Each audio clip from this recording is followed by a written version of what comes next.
राजस्थान के सीएम भजनलाल शर्मा ने ट्रेन से यात्रा की है। ट्रेन से यात्रा करने के लिए सीएम भजनलाल शर्मा कई अधिकारियों और सुरक्षा कर्मियों के साथ जयपुर रेलवे स्टेशन पहुंचे, जिसके बाद जोधपुर के लिए वो ट्रेन से रवाना हुए हैं। दिखाते हैं आपको हमारी इस स्पेशल रिपोर्ट के जरिए से। राजस्थान के मुख्यमंत्री भजनलाल शर्मा ने ट्रेन से यात्रा की। ट्रेन से यात्रा करने के लिए सीएम भजनलाल शर्मा कई अधिकारियों और सुरक्षा कर्मियों के साथ जयपुर रेलवे स्टेशन पहुंचे।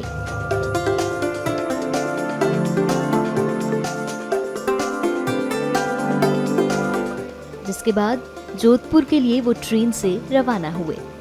इस दौरान ट्रेन के कोच के अंदर जाते ही लोग उनसे मुलाकात करने के लिए पहुंच गए। उन्होंने भी लोगों से मुलाकात की और बैठकर बातचीत की।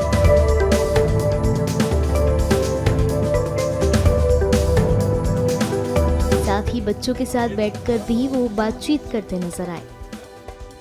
लोगों में इतना उत्साह था कि सीएम भजनलाल शर्मा से मिलने के लिए लोग ट्रेन के बाहर गेट पर खड़े होकर उनका इंतजार कर रहे थे और उनके स्वागत के लिए गिफ्ट्स लेकर पहुंच गए।